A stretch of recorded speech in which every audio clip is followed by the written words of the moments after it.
What is going on, everybody? It's KB. Before the episode starts, make sure you go check out StreamerSZN's brand new theme music. That's right. We have full-time, brand new theme music thanks to the newest homie and newest member of the music side of Underground Sports Philadelphia homies. That is Mobley. Stay Volk. His new single is out now. It is linked in the description on YouTube, and you'll be hearing it on audio until we can figure out if we can play it on video on StreamerSZN episodes from here on out. That's our new theme music. Stay Volk. Go download it now wherever you get your music, and go check out the music video on YouTube. But now, let's get into the episode of StreamerSZN. Philadelphia, baby, you're gonna love it. Best sports fans in the world. Actually, the worst, but that's what makes them the best. The Oilers, you say? Kevin Hayes, Big Oil? Big oil country.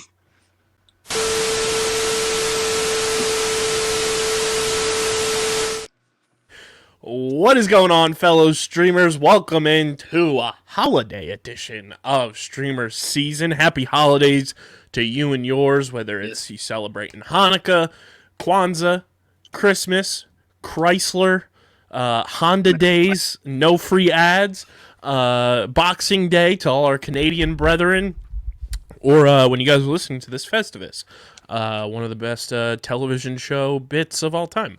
It's KB and Dylan coming at you for a classic edition of StreamerSZN. No Christian tonight. He will be back, though, next week's show. But we're going to do something fun on this episode. It's been a crazy, hectic holiday, so we haven't been watching too much this week. But Dylan and I said, hey, it's the end of the year. Let's sit down and let's give out grades to the big nerd franchises. So we're going to do our nerd franchise report cards, and that covers Marvel, DC, Star Wars, and then we could probably do kind of like the etc. category if we get that far, which would, in my mind, probably cover, like, you know, even though I've never watched it, but you have, and you can speak on it, The Boys, probably House of the Dragon, stuff like that, that'll Stranger Things, like that's the other, like, conglomerate of nerd country. We should put that on a shirt. Nerd country. Nerd country. We're gonna get into the Netflix Nerd password. country. Let's ride. We're gonna get into the Netflix password sharing conundrum that the Wall Street Journal put out a story about earlier today. We had to make a video on because that's a pretty big deal. We talked about it before, but now it's confirmed to be. Yeah. And we'll get into everybody's favorite segment, the streaming platform, Multiverse News and Notes. But before we get started, make sure you guys are following us on the socials at StreamerSZN, Twitter, Instagram. Follow Dylan on Twitter at Dylan Mazzola. Follow me at KBIZZL311. Subscribe to the podcast feed, Apple Podcasts, Spotify, wherever you get your podcasts. And Dylan, what should they be doing in the Apple Podcast reviews? They should be leaving those reviews, and in the reviews and the comments and the likes and subscriptions and all the good stuff across all the platforms, you should be leaving us recommendations on what to watch next. Kyle and I have pretty much every single, if not every one, in terms of all the services. Although maybe not Netflix much longer. Ayo. No, kidding. But let us know what movie, TV show you want us to watch, because we do both here. And we need recommendations because it's the holiday season. Yeah, and make sure you follow us on Letterboxd as well. Just search StreamerSZN. We got some of our watch list on there. We're going to be adding more stuff to the Letterboxd watch list as we move along. And still hoping, Dylan, that Netflix, now that they have the rights to the movie, you know, once Glass Onion comes out, which I believe will be out by the time you guys are listening to this, that they put the original Knives Out on Netflix again. Like, yeah, for people like me who have slacks and dropped the ball and haven't seen it, I have to go and rent it. And I'm not saying that's the end of the line, but it would be nice and the services that I pay money for to be able to, you know, stream it, not have to pay $4 to rent it on a one-off, which I will do for the sake of any of you listening right now. I'm just, you know, I agree with Kyle. That's what I'm trying to say here. Let's see. I agree full-heartedly. It's on Amazon. You can rent it. Yeah. Just trying to figure out when they're going to put it back on Netflix. God damn it. But yeah, that'll be something we watch heading into the new year as well. But make sure you leave those reviews on Apple, leave the 5-star ratings on Spotify, and make sure you subscribe to the Underground Sports Philadelphia YouTube channel. That's the home for all video format of every podcast coming out of Underground Studios. That's where you get full episodes of StreamerSZN in video form. You see the fun antics Dylan and I do on screen. Yes, And you can also leave your recommendations in the description on YouTube as well. YouTube.com/@Underground Sports Philadelphia. We are currently, Dylan, at 331 subscribers. We have 9 days to get 19 more. Go subscribe. Subscribe. Smash that like button, ring the bell icon, and comment down below what you're watching, your thoughts on what Dylan and I talk about on tonight's show. And leave your recommendations for movies and shows as well. And, of course, StreamerSZN is brought to you in part by our incredible merch partners, PHI Apparel Company. And there's no doubt that when you guys are going to the movie theater, watching your favorite shows and movies with your friends and family this holiday season, you're going to have the best swag on if you're rocking your StreamerSZN merch. PHI Apparel Company is the official merch provider of Underground Sports Philadelphia. And StreamerSZN merch is available. New stuff should be coming very soon. I know there's been a bit of a delay on some stuff, but they're working on getting it up. But you guys, the StreamerSZN merch, it's first edition. Everything that drops is first edition with StreamerSZN. So you guys can go and use code UNDERGROUND for 10% off any order when you go to phiapparel.co. That's code UNDERGROUND, 10% off, phiapparel.co. Dylan, it's time to role play, if you will, as some teachers and hand out some report cards because we've got some nerds to appease. We could just ask our siblings. They're both very true. Both our siblings are teachers now. Very true. We're going to give out our nerd franchise report cards for 2022. And I think this will be very fun discussion for us to kind of walk back through the year that was with all of our favorite nerd franchises.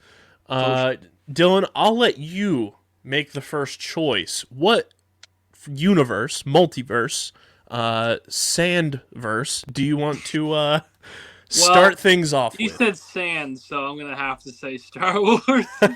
Just into picking that. So let's head to a galaxy far, far away. Star Wars in 2022. Which I feel like there wasn't that much. Yeah, it was not that much in terms of television content. And, you know, I think 2023 is going to be a bigger Star Wars year. Well, there wasn't any movies at all, right, for Star Wars? Yeah, there was no movies this year. 2022 Star Wars was a time. It was fun. Really the only things that stick out, and obviously there's the animated shorts, there's the Bad Batch, there was the conclusion to Clone Wars, there was the not Mandalorian. Well, yeah, the Book of Mandalorian, the Book of Boba Fett, as we joke, but not joke. And then we just watched, what's it called? I'm blanking. Andor. That's pretty much it, right? Did I miss anything? A couple, maybe little shorts here and there, but those are all the heavy hitters that I named. Yeah, so Star Wars, and if we want to include just Lucasfilm as a whole, to throw Willow in there, which you and I are kind of just waiting for that all to come out as a whole, I think, to take that in and finding a way to watch the original movie so we know what we're actually diving into. But yeah, I mean, 2021 was a lot more Star Wars stuff. Like Star Wars Visions was the end of 2021. Oh, it was? Okay. Yeah, it was like September of 2021. So take that out of my equation then. So I think the big heavy hitters for Lucasfilm this year were the shows. It was the Book of Boba Fett, it was Obi-Wan Kenobi, Andor, and now Willow right after, if you're including all of... Kenobi, that's how much? Oh my god.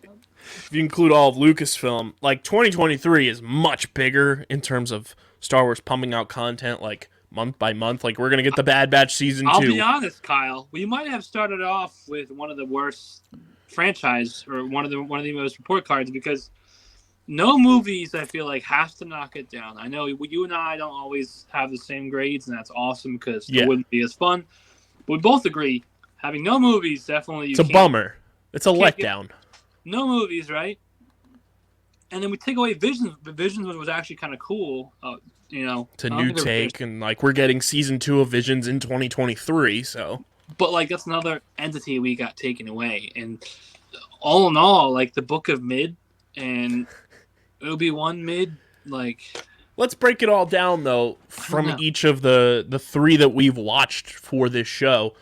With the Book of Boba Fett. Like, yes, we had our gripes. There were some moments in that show that it was like, what are we doing? Then it was like, are we watching an abbreviated season of The Mandalorian? Like, I get they wanted to tie it all together. And, as you kept watching it, like, the Book of Boba Fett had its redeeming qualities in some ways where you and I both agreed we love the introduction of Black Chrysanthemum into the Star Wars, cinematic universe. As a character. Yeah, it had some good things, but it had some bad things in terms of killing off Timothy Olyphant's character as, I forget the bounty hunter's name. Well, presumably Cobb Vanth. Cobb Vanth. And then they also killed off, presumably, Cad Bane. So they're like, yo, guess what? We actually introduced a character that's cooler than Boba Fett in this show. Because Boba Fett kind of sucks in this show throughout parts of it. Killed him off, and we brought in one of the most famous bad guys that's new to the Star Wars verse. Newer. He's not as old as Darth Vader, obviously, and company. And we're like, yeah, killed him off too. Although you and I kind of both agree, and I think at the end, if I remember correctly, Cobb Vanth was alive. I believe so. I think both of them are probably not dead. Yeah, we both kind of agreed at the end of that we think both are alive. Agreed. I think the redeeming qualities of the Book of Boba Fett were the early episodes where you kind of saw what happened after Boba Fett fell into the Sarlacc pit, how he escaped. You finally got closure on that after, decades upon decades of speculation and wondering how did he escape, and all this once we saw him in The Mandalorian Season 2. And then you kind of get like the historical background and kind of the culture background of the Tusken Raiders, and, I loved that aspect of the Book of Boba Fett. I thought that was a really fun and new take on classic Star Wars characters, and I think you and I both said that when we reviewed that show, that we really enjoyed that portion of the Book of Boba Fett, and then it was like, okay, we're going to inject this with nitrous oxide, and we're going to, give us Mando, we're going to put Grogu in so people get eyeballs on this thing, and not that we necessarily hated that, but it did feel like the Book of Boba Fett was just a book in the Mandoverse. It just takes away from the show. It would be like having a title superhero, from whatever universe, be a DC now under James Gunn. Oh, like putting Superman in Black Adam? Yeah. Too soon. But it'd be like then having that character steal the show. Like not only make a guest appearance of it was like a superhero thing, but like be there for more than like 5-10 minutes, and like it'd be like basically imagine having like superhero. I don't know, like imagine doing some like obscure superhero like a Moon Knight type thing, right? Yeah. And then you just have like a heavy hitter like Captain Marvel or the Hulk come in, have some cool like quips, and then just body the villain, and you're like, what the hell? Yeah. Same kind of vibe. You're like, I don't like that, because you just kind of it's. I'll give She-Hulk credit. They did not do that with Daredevil, because he was not in the show that long or that much in terms of like stealing the thunder. Didn't do it with the Hulk either, really. But yeah, exactly. But whereas Mandalorian and Grogu, it's kind of a big team up event, and it felt like steal the show, and they just and for a character that's been around and has such a cult following, and Boba Fett. This is why my biggest gripe is they relied too much on Mandalorian Grogu, but they also relied too much on just other characters, whether they're new or existing. It's like, you didn't give us the character the show's about enough. And that's why it's mid to me. We think there are redeeming qualities of it, but I think when you look back on the Book of Boba Fett as a project, when we're grading, Lucasfilm as a whole for this year, it is kind of just a Mando season 2.5 almost, where it is kind of just an insert here because Mando season 3 is not ready, so we're gonna get the the people back rejuvenated for the Mandalorian, while giving you more backstory on Boba Fett after we brought him back into the Star Wars universe in season 2 of the Mandalorian, but also giving you some fun characters. What are your thoughts too? I wanted to get your thoughts on this because we got it in both Boba Fett and Obi-Wan. Your thoughts on these big time like celebrities and everything that they've brought into the Star Wars universe. Are you a fan of it? Is it kind of just like hit or miss? Yeah, I say hit or miss. I don't necessarily hate cameos in any capacity. I just don't like them if they feel like they're taking away from like the entity or the project that the cameo is in. So like, I don't know, like in terms of having the cameo, who's the artist they had in? So Book of Boba Fett had 2. It was Danny Trejo, who brought in the giant beast thing that I'm blanking on what they're actually called. The Rancor? Yes. He was the Rancor like handler, and then Thundercat was also. Thundercat was fine because honestly, most people don't know who that is. And I liked his character being like the mod artist, like yeah. That also gave you more on like Fennec's character, who is kind of tied to the hip now with Boba Fett. So like, I didn't hate that at all. Both of them were, like small enough in terms of plot. Like they didn't have many lines or do much. Where I don't think having a cameo hurts it. I guess you have to be careful in the future, like Marvel or Disney in general, because you don't want to like have a cameo of someone who's a super fan and like might not be able to act because once again, Thundercat's not an actor; he's a musician. Luckily, he didn't do bad and he was limited in roles, but like there could be a recipe for disaster. There's recently a musician turned actor.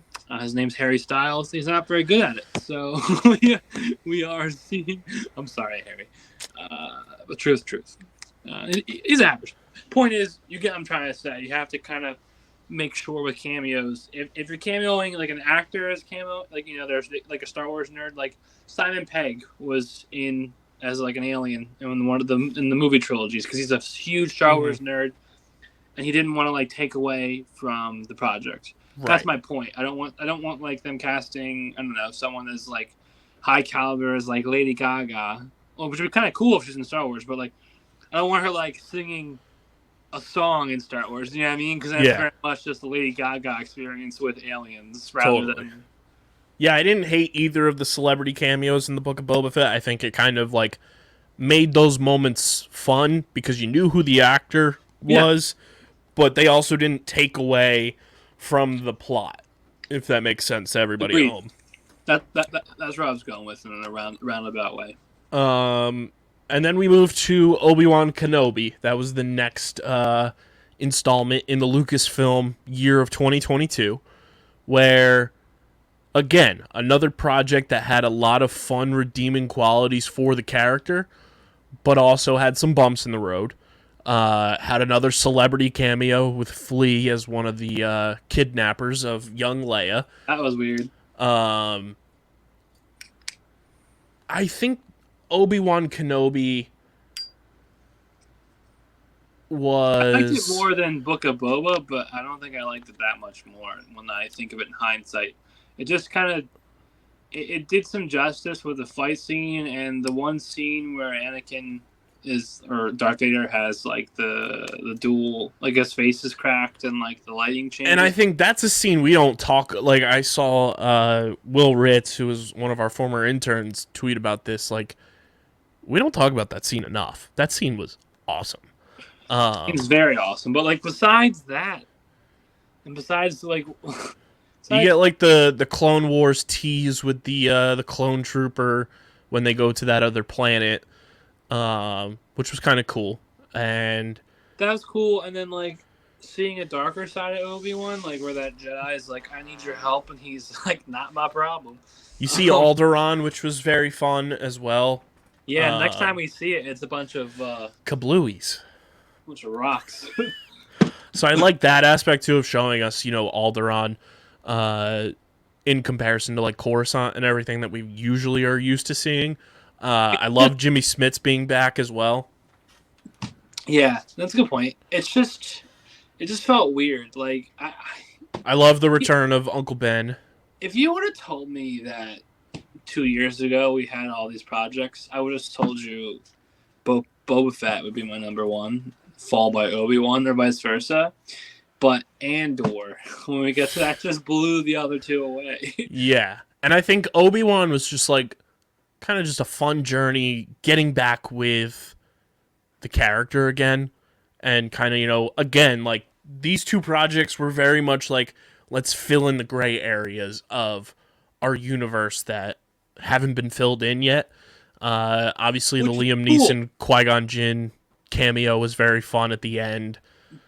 But why not just make like a what if for Star Wars? And that would be fun. But like, not even like what if. I mean, that'd be cool too. But like, just do like a in case you missed it, kind of like in terms of like what we're saying. Like, I also think our biggest gripe with Obi-Wan was the sand.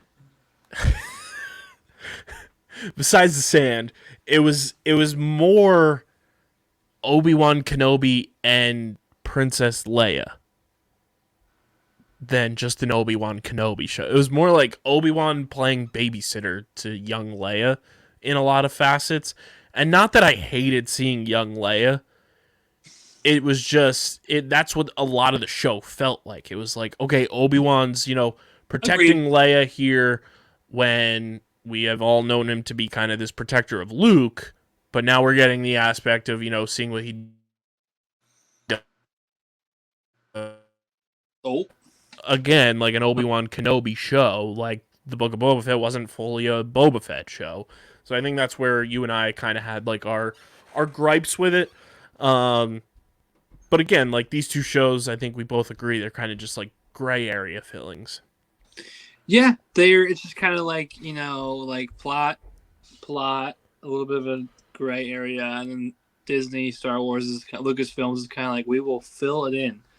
But not everything needs to be filled in, and I think they just have to be really careful about how they do it going forward. Like, I think there are some things that we want answered as like nerds and fans of Star Wars, but there are things that can go unanswered.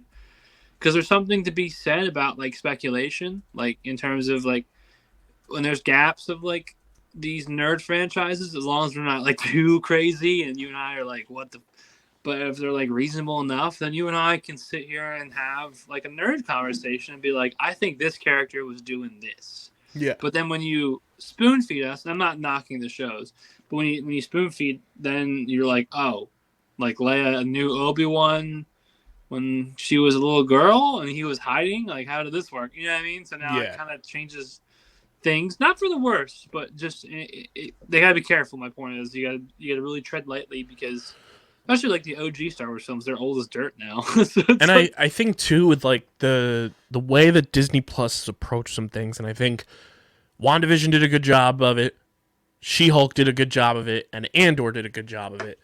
Lengthen these series out. Lengthen them out. Like, you don't need to just condense everything to 6 episodes. I think some of these shows would benefit from 10 episode seasons.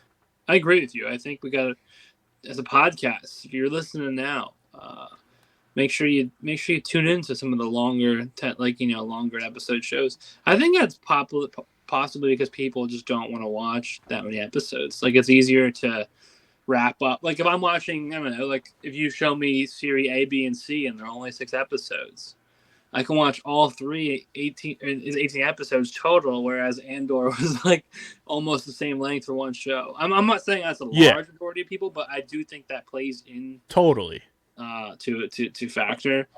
Like, for example, there's an anime called One Piece. Animes run from like 20 to 25 minutes, very short. But this anime is currently going and it has over 1,000 episodes. So I will not be starting it anytime soon because I don't have that kind of free time. But there's ones I watch that are like one and done. Like, there's like 14 episodes, all 20 minutes each, and then it's done. So it's like, that's very much on brand with what I want to watch. So I think the same plays into an effect with Marvel, DC, Disney, etc. Lucasfilm. I'm forget hoping. How long Peacemaker was too, which we'll talk about later. But I think some of these shows too, like if they just sit down and storyboard them a little bit more and like be like, hey, we can lengthen this a little bit to help really convey the story, it would benefit a lot of these projects. That's true. And it's not a matter of, like, this is not a small first-time director company making this. This is backed by Disney. And it's like you have your own platform to do this. Like, and you can do what Andor did. They have their own country, Kyle. Pretty much.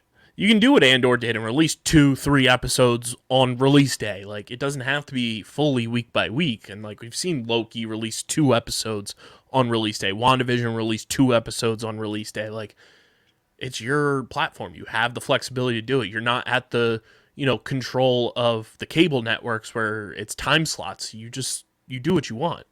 So I think that's one thing that I think all streaming platforms should look at moving forward.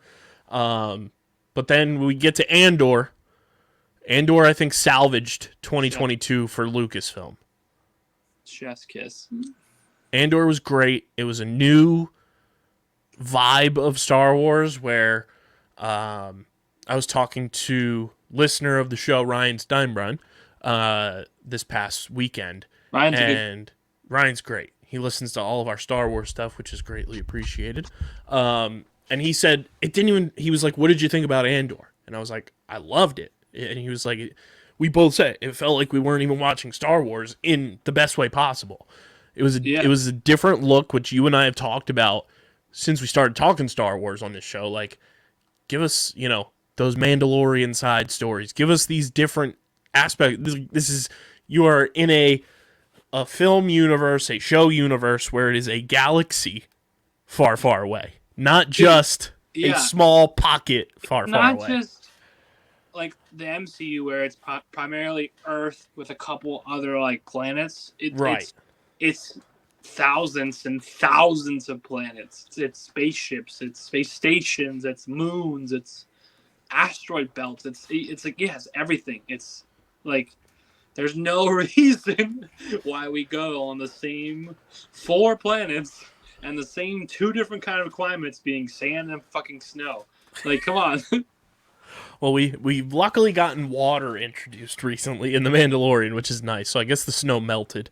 That's true. Good point. But I think Andor really saved the year that was 2022 for Lucasfilm, and obviously our grade here is going to be given without Willow in the fold. But speaking Star Wars side of Lucasfilm, like Andor really was captivating. Like Andor was one of the shows this year, along with like Stranger Things, House of the Dragon, and I want to say, some of the Marvel stuff as well. Yeah, but those that three, everybody online was like hyping up and talking about and like really like putting all their chips in on, which was very impressive from a Star Wars perspective. Those 3 alone, I just feel like the Stranger Things. Let's just have a blank. Oh my god! But no, so like Andor, Stranger Things, and Dragons. There you go. House Dragons. I couldn't think of that. Those 3 alone are kind of in their own category for us for recently for shows in terms of like some of the other shows I'd recommend but those 3 shows, people are online advocating for them via both celebrities, non-celebrities. I'm sure countless people in your life, whether you know them directly or indirectly through social media or family, we're probably also talking about through dinner conversations online about those 3 shows in particular, whether all 3 or one of the 3.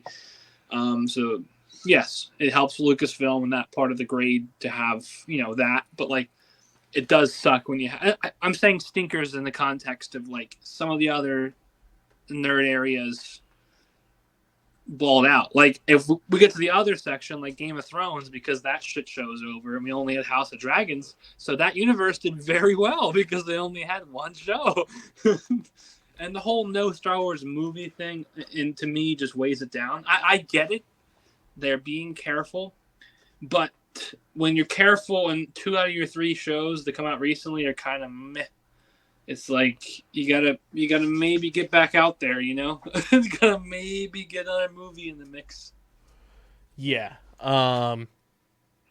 and without Willow being the fault for us. So Yes. And those do you are want to put, like, just A, B, C, D, E? Like, not number grade? yeah. Let's go traditional report card. You can do minuses and pluses and everything like that, but we'll do graphics for social too with report card graphics. But your Lucasfilm report card grade for 2022. So it's not failing. No one come at my neck. I'm not gonna say F.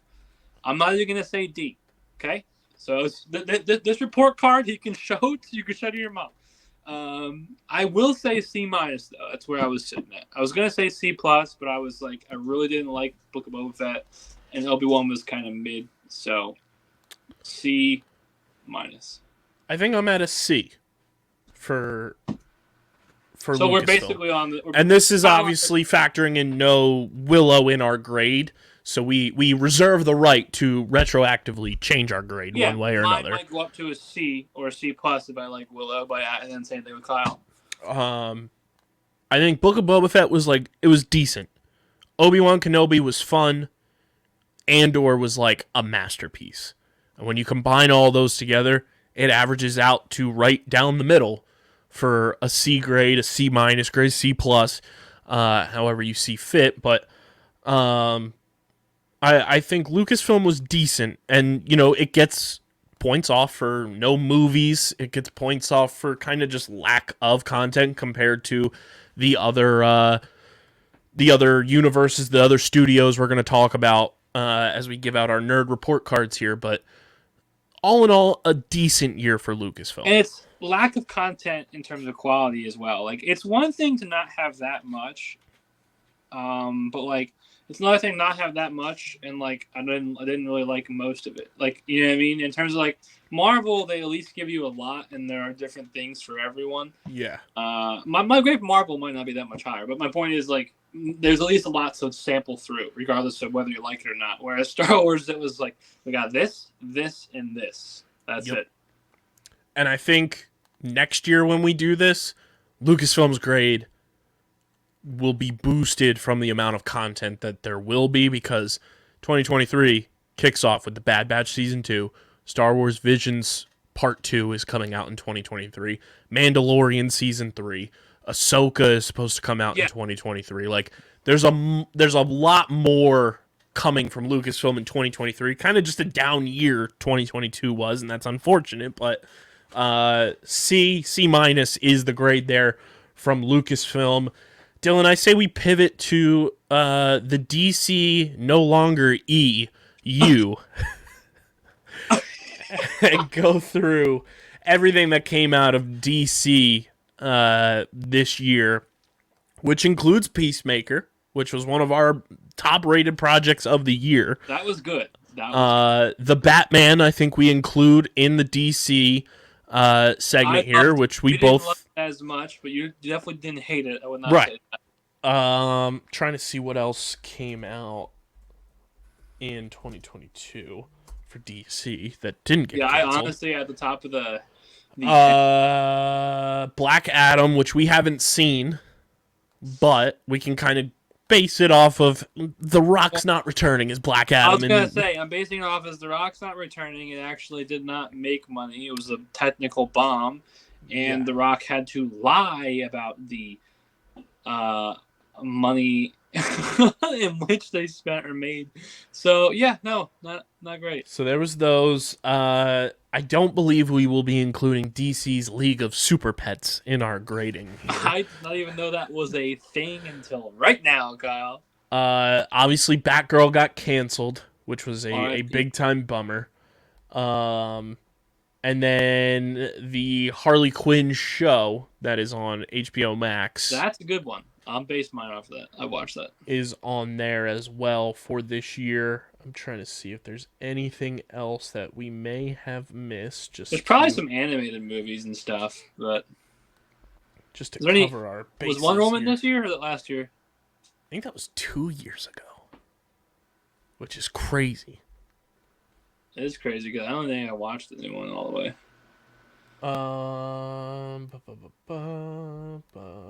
Let's see. Yeah, we'll base it off of those because those are kind of the the big hitters. So let's start with one of our favorite projects of the year, Peacemaker. Direct sequel show to the new Suicide Squad movie that came out in late 2021. Dylan, it's tied for our highest rated piece of content this year. We loved Peacemaker. Such a fun ride, dude. It was everything you could have asked for from an adult targeted superhero anti-hero show. John Cena absolutely crushes in this role. It wasn't even him just being like, it was genuinely, I was surprised. I was very surprised. Yeah. They followed a lot of the storytelling from the Peacemaker comics, with his dad and all of that. They attacked like his dad being an uber racist, which was wild. We loved Eagly. I don't want to say like it was obviously too much, but it wasn't too much. Like how they brought it up in the show, like how they solved it, I guess. We got Eagly. Eagly is a goat, a legend, and like just the way that they approached Peacemaker was damn near flawless, and I think that was the best piece of content DC put out this year. You know, it's a good show or movie when a side character can essentially also steal the show. So Vigilante, yes, Vigilante was incredible. He was DC's version of Deadpool. I'm not saying that as a knock. It's just the comedic timing between John Cena and I forget the actor who played Vigilante, but he was in Harry Potter actually. Yes, it was. He's got like a random name. He's a British actor. Freddie Stroma. There you go. Thank you. Point is they were great together. And you couple in the whole crew, and it was hilarious. The DC puns they made in that show. Obviously, the ending when you get the reveal of the Justice League who come in too late, R.I.P. because it's not the Justice League anymore for the DC universe. League is Ripperoni. Yeah, but overall, like James Gunn, absolute crush. And I think it can't go understated that like part of DC's report card, I think, has to go to the fact that James Gunn's now in charge. That's true. I think that's massive for DC and like what they're doing now. And obviously, we'll touch on the other projects as well, but what DC is doing here at the tail end of 2022 and just blowing the whole gosh darn thing up and starting from ground zero is smart. And it's something that so many people have called for years, is like, just get your shit together and try to create your own version of what Marvel's done for the last 20 years. Yeah, I respect him. I guess this ties into, so it's going to be interesting to see how it goes. So, I mean, that's a huge boost and that was a thing that you and I have talked about on this show for months and months and months, that anybody who has DC conversations and James Gunn can save the DC universe, and that's what he's doing. The Batman, not exactly DC universe canon. It's the Matt Reeves Batman universe. Although they are considering making him the Batman going forward. I saw that, and then I saw conflicting reports that James Gunn was like, nah. So I don't know what's what yet. The Batman was very fun. Don't get me wrong. I really enjoyed it more than I thought I was going to. Was it a little long? Yes. Definitely was a little long at parts. But the point is, so far, talking about DC compared to Star Wars, there's a movie. We got a movie on the board. And then Peacemaker, which was a follow-up to the Suicide Squad, which we also liked. So it's a good, you know what I mean? It's a good 1-2 punch. Good combo. I thought our guy Bob Pattinson crushed as Batman. I thought it was a very good new era Batman, early era Batman. Edgy. Very edgy. I liked a lot of the casting decisions. Jeffrey Wright being in there was fantastic. Yeah, he's a good actor, and him playing Gordon was fun to watch. Yes. Zoe Kravitz was great as Catwoman. Was it very villain heavy? Maybe too villain heavy? I would say yes. I don't know how you feel. I also thought the Riddler was fantastic, but I was just bummed that the Riddler like disappeared in the second act.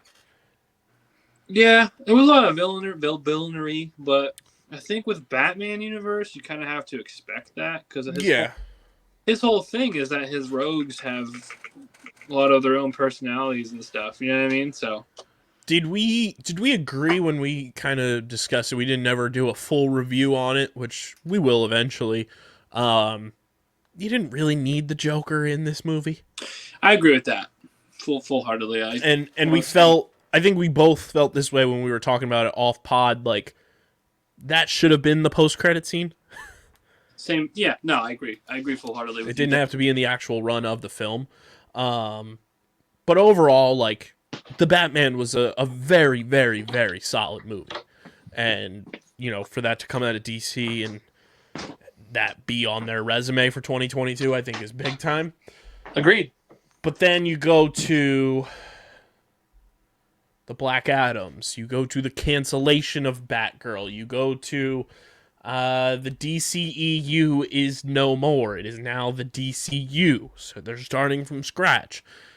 You get some knocks there. Henry Cavill is now out as Superman for the time being. Jason Momoa is, going to be wrapping up his run as Aquaman and transitioning to Lobo. You have everything with Ezra Miller. Ezra Miller needs to be locked in a cage at this point. Like, DC has been a roller coaster ride. Bumpy ride in 2022, to say the least. I think I haven't watched it, but I know you've seen some of it. Like the Harley Quinn animated show is a very big redeeming quality for DC right now as well. But overall, I love the Harley Quinn show. Sorry, I was just washing my hands. I got candle wax on them when I oh no candle. DC canceling a movie, that's like a huge knock to me, especially the way that it happened. Yeah, that's true. I don't blame you. DC is kind of interesting because it has so much going on that's bad and good. Mm-hmm. Like it has a lot of the future's bright. It had a good movie. It has a good show. Two good shows. You've got your Kevin Feige now and James Gunn. But it had a lot of drama. But like, yes. I can't give it like an F or a D because giving it a D is a disservice to Peacemaker, Harley Quinn, and the Batman. Agreed. And also James Gunn. But it's going to be in the C's again for me. The whole time we were talking about it, I'm like, do I do C- and copy? And I was like, I think I might have to. I think I'm not going to be lame, but I think I would say C- for DC because all the negative press and Ezra Miller alone brings it down a whole score, my guy. Yeah. And he hasn't officially been kicked out of Flash yet, has he? I don't know. Which I saw that Shazam actor apparently is getting kicked out of Shazam now. What? Yeah, that was a rumor. That's not sure how true that is. But point is, the uncertainty is exciting, but also, it is kind of scary because, like, who the hell's playing who now? Like, we're basically starting from ground zero. Yeah. I'm gonna give it a little bit more than Lucasfilm because, like we said, The Batman was a very successful movie. It was entertaining. You know what? You're right. I'll give it a C. I'll change mine to a C. Dylan said, "Get rid of the minus." I'm gonna give them a C plus. I think James Gunn coming in as the Redeemer himself is massive. I think, Peacemaker was a wild success. Peacemaker was a wild success. The Batman was a wild success. The Harley Quinn animated show has a cult following and is a big time, piece of what they're doing. And then, the downsides are rough. Like canceling a movie flat out is a tough thing to come back from. Yeah. All the off-screen drama with your cast, whether it is Ezra Miller, whether it is, did The Rock leak numbers about Black Adam, Henry Cavill no longer being Superman after they said he was going to be Superman. Like, the indecisiveness is the word I'm looking for here. That's a great way to put it. With DC, knocks it a bit, but I do think DC had a lot more redeeming qualities this year than I think expected, and I think they were just a bit better than what Lucasfilm was in 2022. So I'm going to give a C+ to DC, as I have it as Marvel there. I got to fix that. But now let's move to the MCU, Dylan. The last franchise to cover for us. The main one. The big year that was 2022 for DC. Or I'm sorry, for Marvel. There was a lot that came out in 2022 for Marvel. Believe it all started with Moon Knight. Back in March. Love that. Moon Knight was a huge success in 2022. Personal favorite of you and I as well. We loved Moon Knight. I think it exceeded expectations for what we even could have thought of with this show. Oscar Isaac was phenomenal. Ethan Hawke was phenomenal. Like, the entire cast as a whole, I think, top to bottom, was... Ethan Hawke had some good acting in that. I was pleasantly surprised with him. It was wonderful. And Moon Knight was like a perfect Kickstarter to 2022 for Marvel. And just a slam dunk of a project. It's one of our highest rated projects of the year on this show. It got, our Moon Knight episodes got a ton of buzz, which was great. And I think a lot more people are now huge fans of Moon Knight, and the way that they, approached mental health and everything was a huge thing too. It was done well, and it also brings more people into, I feel like, the Marvel comics, because Moon Knight's kind of obscure, so it kind of gives them a reason to check out some of the work, Totally agree. I think Moon Knight was a slam dunk for Marvel this year. Really boosted, coming off a pretty strong 2021 to kind of get back into the flow of things. Moon Knight was a very good continuation of that. Then we flipped to the big screen, and now obviously on Disney Plus, the first movie of 2022 was Doctor Strange in the Multiverse of Madness. You and I both enjoyed it. We had a lot of fun with Doctor Strange in the Multiverse of Madness. Sam Raimi approached it, gave us our first Marvel horror movie.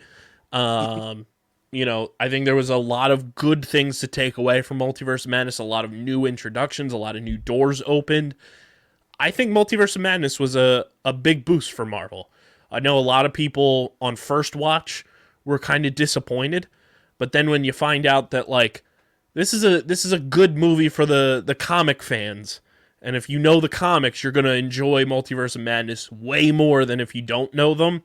I know I've talked to a lot of people that they said they went back and watched Multiverse of Madness a second time and loved it way more than they did on first watch.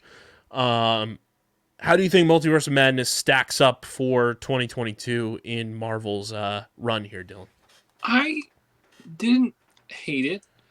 I didn't love it as I like some other Marvel films. It's definitely, I would say, like, if you ranked all the Marvel films, it wouldn't be in my upper echelon, but it would be a little bit above the average mark, if that makes sense. I think it's in that second tier of, like, you have your elite Marvel movies, and then you have those, like, very solid, super good ones. I think it's in that tier somewhere.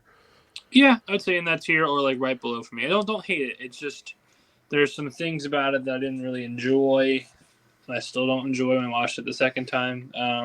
But nonetheless, it's not a terrible film, and I love Doctor Strange. Agreed. Then after Doctor Strange, we went back to the TV screens, and we visited Jersey City, Kamala Khan, and Miss Marvel, where you and I had our gripes with it. We very much enjoyed Iman Vellani as Miss Marvel. Mm-hmm. We very much enjoyed Bruno. We loved the introduction and kind of casting Kamala Khan as the MCU's first mutant. Oh, yeah. That was huge. show, come to find out when you listen to interviews with the directors, with Adil and Bilal, like, they didn't know if they were going to be guaranteed a season 2, so they jam-packed a lot into the 6 episodes. They said, I forget if we talked about this or not when we were breaking the show down, but they said if they were going to know that they were going to have 2 seasons at least, they would have saved everything from when they went to Pakistan for season 2, which is very interesting, and I kind of wish that, like, we would have been afforded that, because I think it would have made it a better entity. Yeah, probably. The villains stunk in this show. They were dog shit. The DODC being in this show was like, it was like they were there in the very first episode. It was like, oh shit, like the Dookie, not the DOC. And then it was like, okay, why are they really here? Who knows? There might be a bigger payoff with that down the line of why we find out that they were involved in that show. But in that show, what was that? The villains just felt kind of like lazy in that show. Yes. It was like, how did they escape like high security at the raft like in 10 seconds? Yeah, or there's other more notorious people that have been stored there throughout comic history and stuff. You know what I mean? It's like, what are you doing? And then the post-credit scene for the season finale was great, where Kamala and Captain Marvel swap spaces and everything, getting ready for the Marvels movie. But Miss Marvel it had its good points, and then there was a lot of, just like, damn, like, I wish they could have approached this a little bit better. But I do think another big part of Miss Marvel was the cultural aspect. You learned a lot from Miss Marvel. That was the cool part. I'll give them credit for that. You learned a lot about partition. You learned a lot about that culture, and I really enjoyed that from all of Phase 4 of Marvel, which has been, like, I think the biggest thing to take away from Phase 4 of the MCU. So that was a huge part of Miss Marvel there. And then after Miss Marvel, we bounced back to the silver screen for Thor: Love and Thunder. Dylan still has not seen it, and I don't blame him. Thor: Love and Thunder, it had some redeeming qualities. It fell flat in terms of following up Thor Ragnarok and the Thor character itself. This is a spoiler, no context. There were parts in this movie, Dylan, that would have landed so well if they would have kept them more serious instead of just immediately injecting a joke into it. That's the problem I have with some of the new Marvel entities. They go for humor. That was a bummer. Because I thought this movie had so many like big opportunities to do things, and then it was just like yanked up from underneath of us, and then you find out, 35 minutes of gore, the God butchering got cut by the studio. That was like, come on, how are you going to have the God Butcher himself cast Christian Bale and then cut his God butchering? That was it's kind of a bummer. Service to us as Americans. The post-credit scenes were very solid, very good setups for the future. But Thor: Love and Thunder as a whole kind of fell flat for me. So I don't blame anybody who didn't enjoy Thor: Love and Thunder as like a whole. Like it's a fun movie, but it's not the best Thor movie, and it's not the best Marvel movie out there. Not even the second best Thor movie. Agreed. Then after Thor: Love and Thunder, we moved to the courtroom, and we hung out with Jennifer Walters and She-Hulk for 9 episodes, I believe it was, or 10 episodes. I enjoyed She-Hulk a lot more than you did, but we both agreed that episodes 9 and 10 really were like big time salvaging episodes and like holy shit type of moments, because Marvel for the they decided to do things that like Marvel has never done before. Like, Jennifer Walters, She-Hulk kicking through the Disney Plus screen, making everyone think that their phones or TVs were broken for a hot minute was unbelievable. Charlie Cox coming back in as Daredevil was huge. I think the big... Daredevil with Riz, Kyle. Daredevil with Riz. Do you know what Riz is short for, Dylan? No. I just found this out the other... Riz is short for charisma. Oh, that makes a lot of sense, actually. But yeah, the Devil with Riz. Charlie Cox coming back full-blown. Obviously got the cameo in Spider-Man No Way Home, but the introduction of like what's going on with the Sokovia Accords was huge. I think we kind of got Mephisto confirmed ? A lot more answered in She-Hulk, which was big for our brand. Yeah. Wong was great again. We got more Blonsky and Abomination. She-Hulk was just like a fun, lighthearted show, and then the last 2 episodes is like we're gonna kick you in the face and give you everything you've been hoping for. Depression. And we're gonna kick in the OG Daredevil theme music as well. She-Hulk, I think, was way above average than some of the other projects that the MCU put out this year. Yeah, I mean, I wasn't as big of a fan, but you liked it, and that's all that matters. And then after She-Hulk, we got what I think was the best movie of 2022 for Marvel, Black Panther: Wakanda Forever. Dylan has yet to see it. He's going to plan to see it. Mm-hmm. But I thought what they did with that movie, with everything that occurred, from Chadwick's passing to the Letitia Wright, refusing to get vaccinated and then not being able to shoot and then breaking her leg and then not being able to travel and then all the reshoots and the entire cast and crew getting COVID in January, like shutting down production for almost a month. And then for them to be able to put out a movie Fired, dude. that was this movie was a miracle. And it is so brilliantly done. I have told Dylan a number of times that Wakanda Forever is in my top 7 Marvel movies of all time. Tenoch Huerta as Namor is unbelievable introduction to the MCU. More culture involved. Obviously, when you're talking Black Panther, that's going to be a huge aspect. But man, an emotional, brilliantly done movie. A huge win for the MCU on their report card in my eyes. And I think it was like the perfect send-off for Phase 4 as well. Oh, what would you give it as a grade? Since you liked, I think you probably can be higher than me here.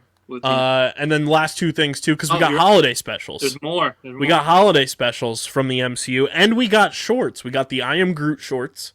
We got Werewolf by Night, and we got the Guardians of the Galaxy holiday special, and I think all 3 of them, in their own way, were brilliantly done. I agree. And I think, we have our conspiracy theory about I Am Groot and what it means. It's Marvel's Pixar shorts. And then I think Werewolf by Night was fantastic. I think it was a fun new take on the MCU, new characters introduced that are not your traditional Marvel superheroes. It gives you that horror, that monster side of the MCU. Yeah. The black and white was, I think, a really nice touch to kind of be able to get more gory. It was very different. You want to talk about Rizgod? Man-Thing.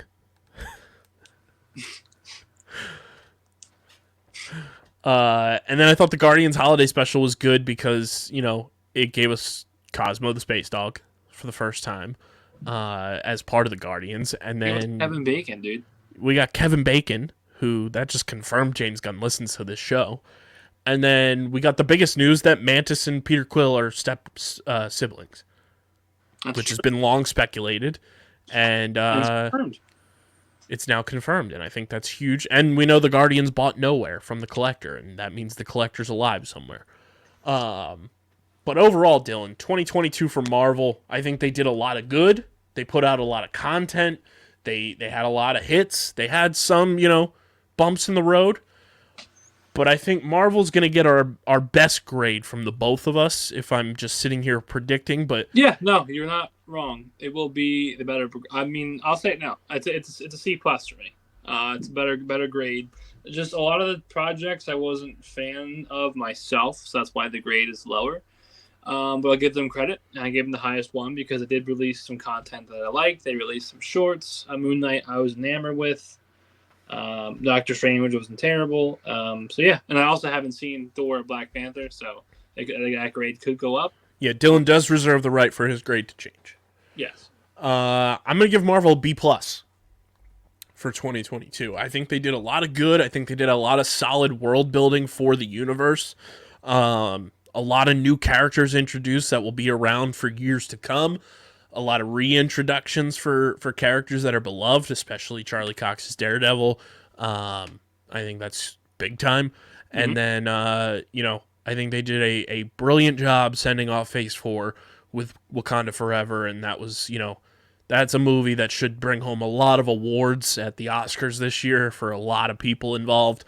So give me a B+ for Marvel. Dylan gives it a C+, and that brings us just to the etceteras of nerd culture. We both agree without even having to talk about it. We probably both agree that Stranger Things. We're gonna talk about it, but we both agree Stranger Things is probably in the A category. Do we want to encapsulate the etc. category, or do we want to break it down individually? I'm fine with just making it another category because talk about it, but that other category would have to be an A.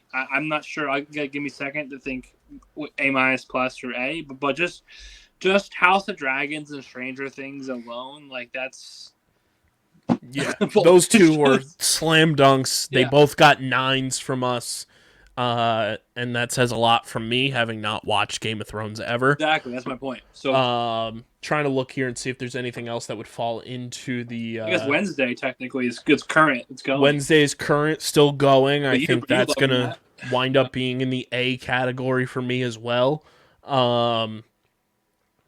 I'm trying to think. I mean, The Boys.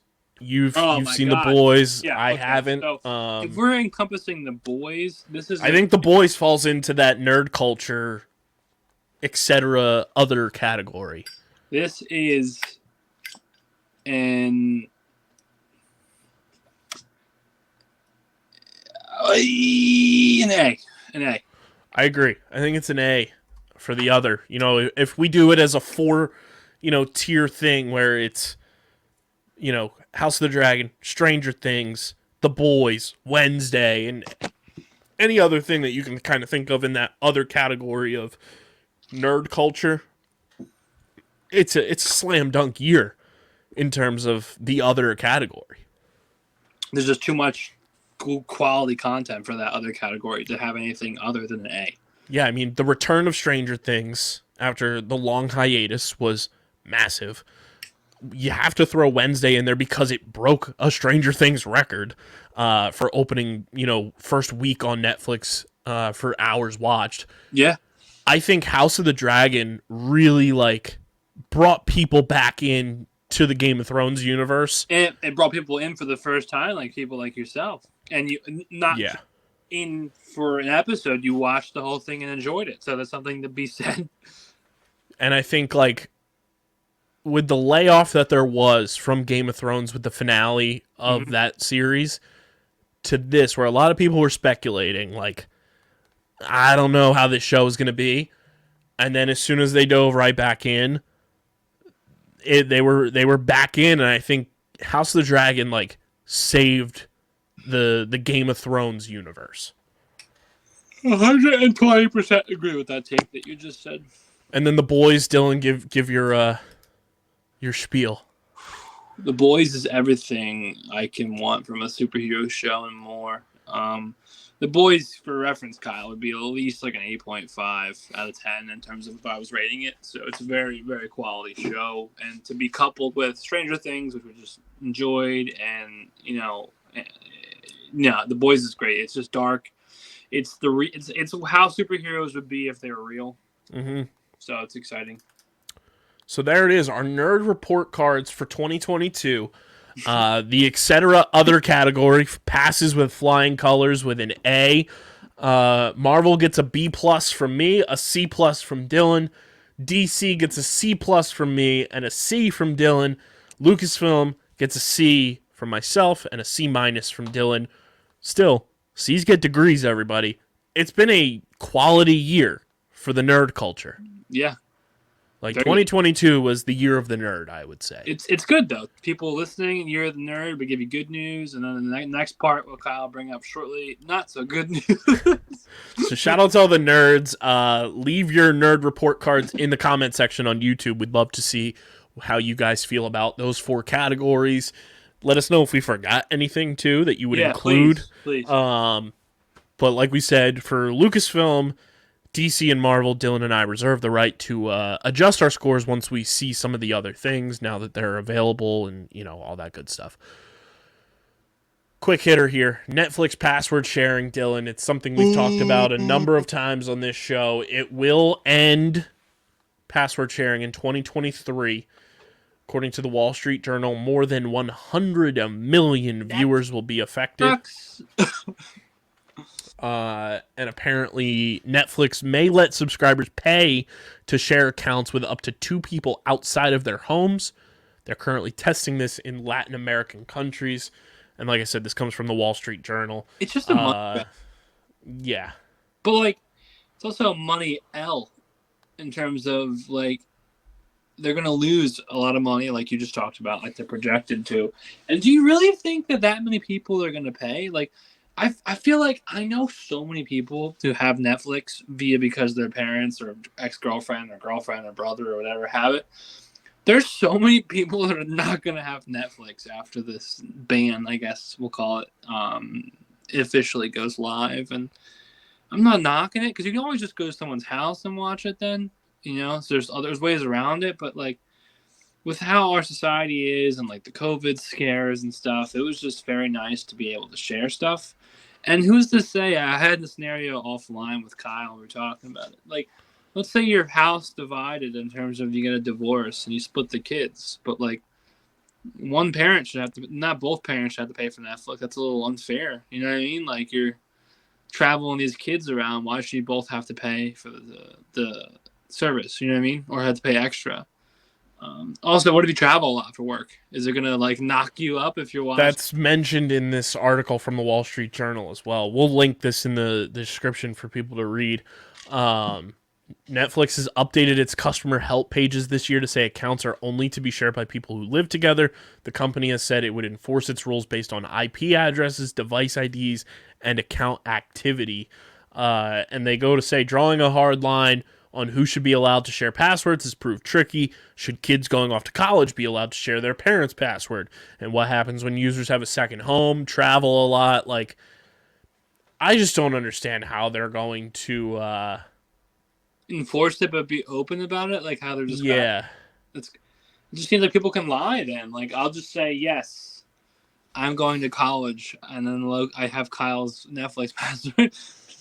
And apparently, analysts at Cohen Inc., which I'm not sure who that is, they estimate that Netflix's effort could generate an additional $721 million in revenue next year in the U.S. and Canada, where there are about 30 million sharers. But did they also calculate that there might be risk? In terms of, what if people, like I said, just say fuck it, and then just they are confident or not confident, but they're fine with not having Netflix. Yeah, and they're saying that this could be a trend where other streaming platforms start to look at it if they start losing money, and I just don't know how it's all going to shake out. And for me, I get Netflix free through my cable. I don't have to pay for Netflix, so that might be a good thing for cable to get people back. I agree. I have 3 streaming platforms through my cable alone. I get Netflix, HBO Max, and Peacock all through my cable. Yeah. So that could be an alternative that people look to so you don't have to necessarily pay, the per month thing. And Netflix rolled out the ad version of Netflix this year too, starting in November. It's just weird. And we talked about it, we said it when Wednesday happened, Wednesday is going to be one of those things that helps Netflix get back to where they were with that original content, and it's just going to take a little bit of time. I think Netflix is just jumping the gun on this way too quickly, where, for 2020 and 2021, they were relying heavily, I think, on the stand-up comedy specials, which is not a bad thing. They do numbers on Netflix. But they just didn't have original content coming out like some of these other platforms did. The problem with Netflix is what you just said. They have good TV shows, like the A-list shows. They have a couple probably hidden gems and stuff that they pop there. It's just they're fucking movies. And I'm sorry to curse again, people, but their movies are dog shit. Like, they're not that good. And so it's like, as a stream, but yet they are still the most subscribed service. And I do think, my opinion on that, my take is it's out of like loyalty or not neglect, but like people are often signed up to things and they pay it and don't really care. Kind of like if people go to the gym. Yeah. So I feel like Netflix is, I feel like out of all the accounts, if you ran, how many of them are like actually active and then how many of them are just kind of paying for it still? Don't use it. It's a good point. It's like the first one, and I think that's, for me personally right now, I'm not going to front Netflix. If you're listening, I'm sorry. I'm not using you 24/7 as my preferred service. I'm still using, even with all the controversy, I'm still using HBO if I want to watch a movie because there's a much broader selection. Yeah. It's going to be an interesting thing to follow along with. Not only for Netflix, but if other streaming platforms start to use this, how does that affect the streaming platform entity as a whole? Like, does that make people shift back to cable? What is that really going to, trigger there if this does, create a domino effect? Yeah. And, like, what are they going to do? Like, if you log on your Netflix to someone's house, are they just going to be like, boop, you can charge extra automatically? Or they give you a warning or sign you out? You know what I mean? I don't know. Hey, if there's any VPN companies out there that want to sponsor the podcast, we are open. But yeah, let us know your thoughts on Netflix password sharing in the comments. Tweet at us as well your thoughts. And Netflix, you'll always be on Old Takes Exposed because you tweeted back in like 2017, like, friendship is based on password sharing. Yikes. Tough scenes. But Dylan, I think it is time to get to everybody's favorite segment.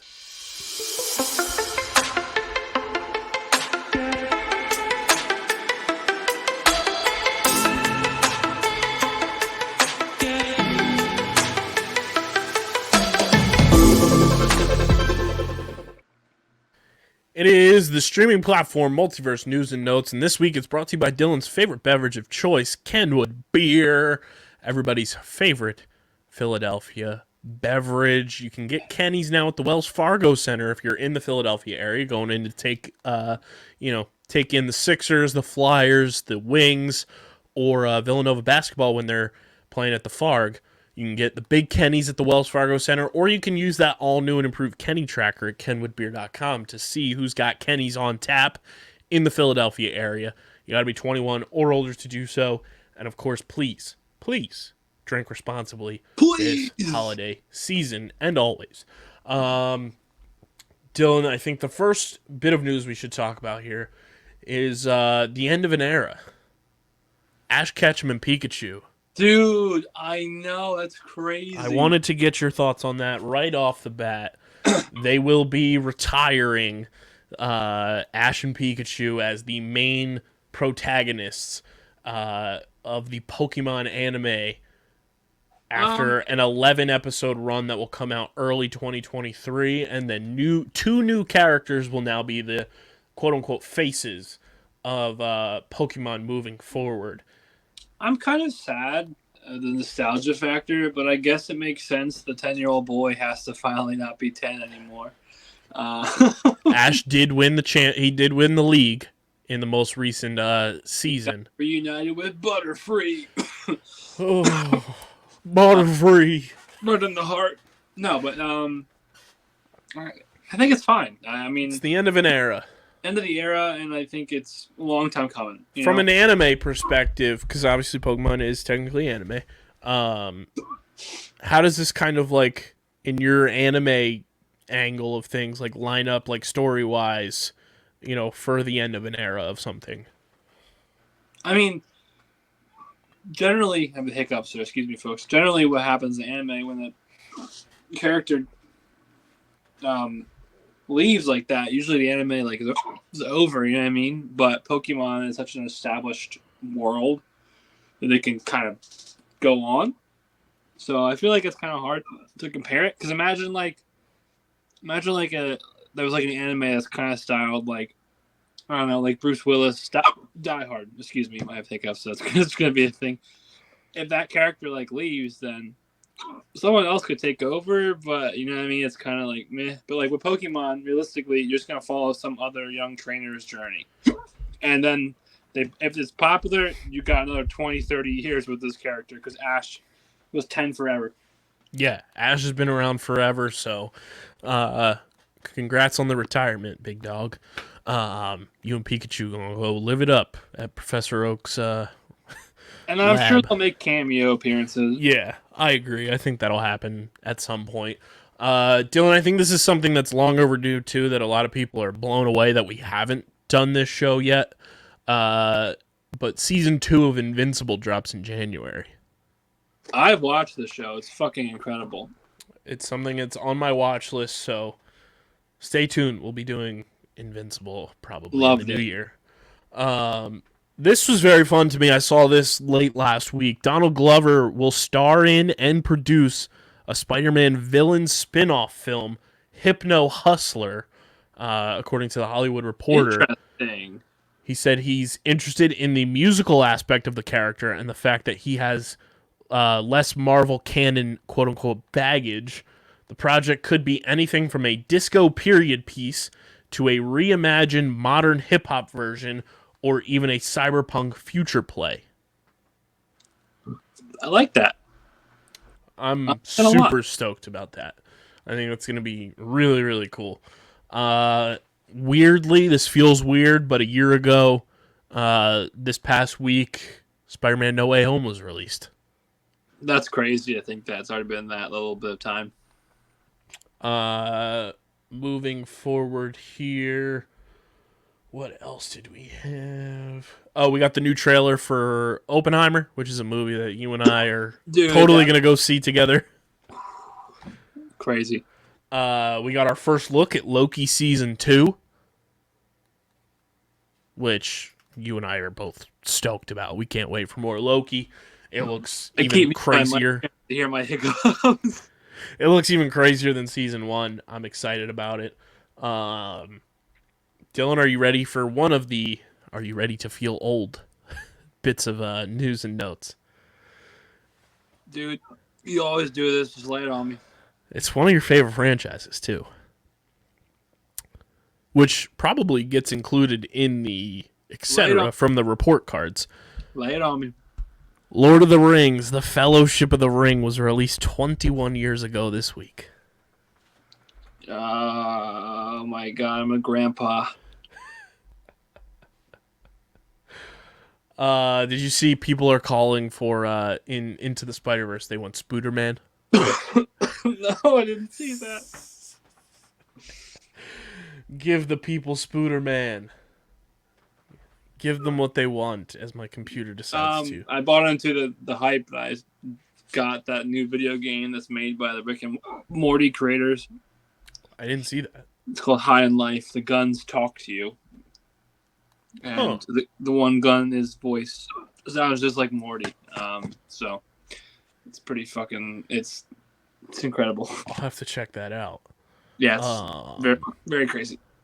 Let's see here as my computer is like refreshing. I gotta find where I was at.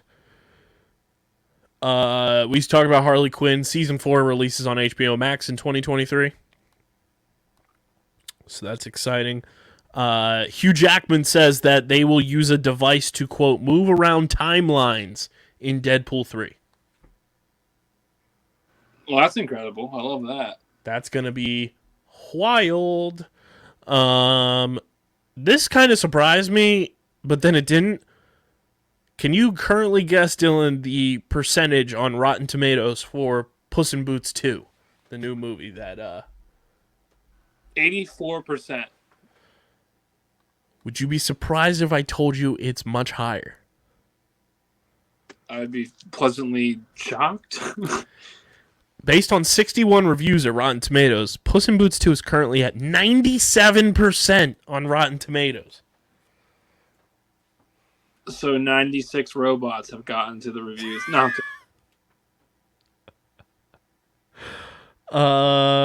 let's see here. James Cameron is looking at rebooting the Terminator franchise.